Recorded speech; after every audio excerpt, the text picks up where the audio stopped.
మంది తగ్గిపోయినారు అధ్యక్ష. అంటే మొత్తం పడిపోవడం జరిగింది అధ్యక్ష, డ్రాప్అవుట్స్. సో ఇట్లా ప్రతి స్థాయిలో ఈరోజు మన విద్య అనేది పూర్తిగా రోజు రోజుకు క్షీణించిపోవడం, నిర్లక్ష్యానికి లోను కావడం, లేకపోతే దాన్ని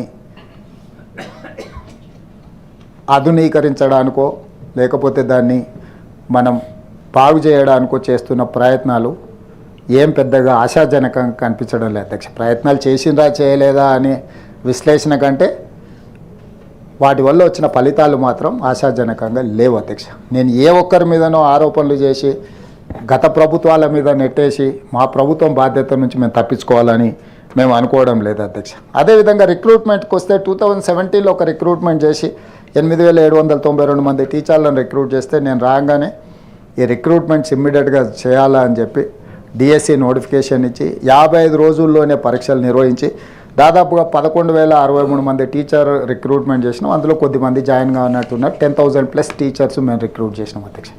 అట్లనే 20 సంవత్సరాల నుంచి ప్రమోషన్స్ లేక దాంట్లో భాషా పండితులు కావచ్చు, స్పోర్ట్స్ కావచ్చు, రిలేటెడ్ వాళ్ళందరూ కూడా ప్రమోషన్లు లేకుంటే 20 సంవత్సరాల నుంచి, అంటే వాళ్ళు రిటైర్ అయినా కూడా ప్రమోషన్ రాదేమనుకునే పరిస్థితి నుంచి దాదాపుగా 21,000 పైచిలకు టీచర్లకు ప్రమోషన్లు ఇవ్వడం జరిగింది అధ్యక్ష. అదేవిధంగా 7-8 సంవత్సరాల నుంచి బదిలీలు జరగక చాలామంది బాధపడుతుండే 36,000 మంది టీచర్లను చిన్న ఆరోపణ లేకుండా బదిలీలు చేసినాం అధ్యక్ష. మీకు గ్రామీణ ప్రాంతాల పరిస్థితులు తెచ్చు టీచర్ల యొక్క రాజకీయ చతురత మీకు తెలుసు. కలెక్టర్లనైనా మనం బదిలీలు చేయొచ్చు, కానీ టీచర్లను బదిలీ చేయడం అంత ఆశామాసిగా జరిగేది కాదు. ఒక కలెక్టర్ని కావాలంటే మనం ఎక్కడైనా ట్రాన్స్ఫర్ చేస్తే మనం అవలీలగా ట్రాన్స్ఫర్ చేయొచ్చు, కానీ ఒక టీచర్ని ఎక్కడైనా బదిలీ చేయాలన్నా మనం వాళ్ళని అంత ఆశామాసిగా ఉండదు. అట్లాంటిది 36,000 మంది టీచర్లను చిన్న ఆరోపణ కూడా ఎదుర్కోకుండా మా ప్రభుత్వం బదిలీలు చేయగలిగింది అధ్యక్ష. అదేవిధంగా అధ్యక్ష, ఈరోజు కొన్ని విషయాలను నేను ఈ సభ ద్వారా మన తెలంగాణ సమాజానికి నేను చెప్పదలుచుకున్నాను అధ్యక్ష.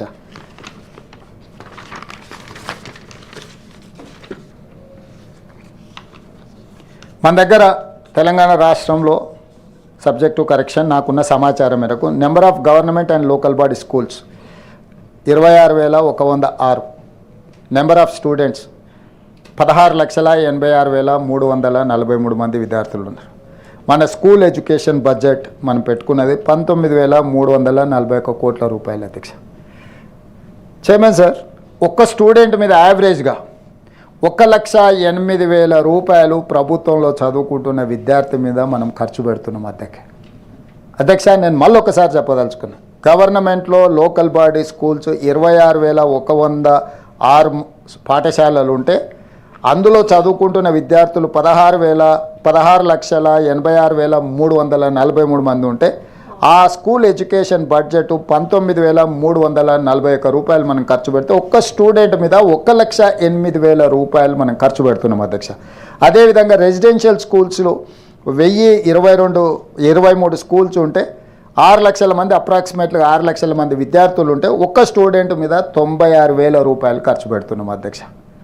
ఈరోజు నేను తమరి ద్వారా సహచర సభ్యుల్ని తెలంగాణ సమాజంలో, పౌర సమాజంలో, పౌర హక్కుల నుంచి సివిల్ సొసైటీస్లో పనిచేసే వాళ్ళని నేను అడుగుతున్నా, ప్రభుత్వం ఎక్కడ విఫలమైంది అధ్యక్ష? ఈరోజు ఒక్క స్టూడెంట్ మీద తెలంగాణ రాష్ట్ర ప్రభుత్వం 1,08,000 రూపాయలు సంవత్సరానికి ఖర్చు పెడుతుంది అని అంటే, ఒక ప్రైవేట్ స్కూల్లో చదువుకునే ప్రైవేటు స్కూల్లో తల్లిదండ్రులు పే చేసే ఫీజు పర్ మంత్ 2,000, 3,000, 4,000 వేసుకున్నా కూడా సంవత్సరం మొత్తం కలిపితే కూడా 50,000 రూపాయలు తల్లిదండ్రులు ఆ విద్యార్థుల మీద ఖర్చు పెట్టడం లేదు. కానీ అదే రాష్ట్ర ప్రభుత్వము ఒక విద్యార్థి మీద 1,08,000 రూపాయలు డే స్కూల్ పిల్లల మీద పెడితే 96,000 రూపాయలు రెసిడెన్షియల్ స్కూల్స్లో చదువుకునే పిల్లల మీద మనం ఖర్చు పెడుతున్నాం అధ్యక్ష. అంటే ప్రభుత్వ పరంగా ఈరోజు ఈ సంవత్సరం మనం కేటాయించిన బడ్జెట్ దాదాపుగా 23,108 కోట్ల అధ్యక్ష. బడ్జెట్లో 8% ఈసారి కేటాయించినది అధ్యక్ష. విద్యకు అత్యధిక ప్రాధాన్యత ఇవ్వాలని బడ్జెట్లో 8% కేటాయించి యావరేజ్ ఒక స్టూడెంట్కు 1,00,000 రూపాయల సంవత్సరానికి ఈరోజు మనం ఖర్చు పెట్టినా మన విద్యార్థుల యొక్క విద్యా ప్రమాణాలు ఇంతగా పడిపోవడానికి కారణం ప్రభుత్వాలే కాదు, తెలంగాణ సమాజం కూడా బాధ్యత తీసుకోవాల్సిన అవసరం ఉన్నది.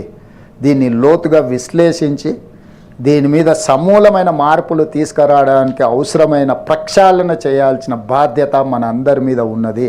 ప్రక్షాళన మొదలు పెట్టంగానే రాజకీయ పార్టీలు ఎవరికి వాళ్ళు మాకు రాజకీయంగా ఈ ప్రక్షాళనతో ప్రయోజనమా నష్టమా, ప్రభుత్వం ప్రక్షాళన చేసి ప్రభుత్వం ఏదైనా సాధిస్తే దానివల్ల మాకు రాజకీయంగా నష్టం అనుకొని మనం రాజకీయ నేపథ్యంలో రాజకీయ కోణంలో ఈ ఆలోచనలు చేసినంతకాలం మనం విద్యను ప్రక్షాళన చేసే పరిస్థితులు ఈరోజు తక్కువగా కనిపిస్తున్నాయి. అదే చైర్మన్ సార్.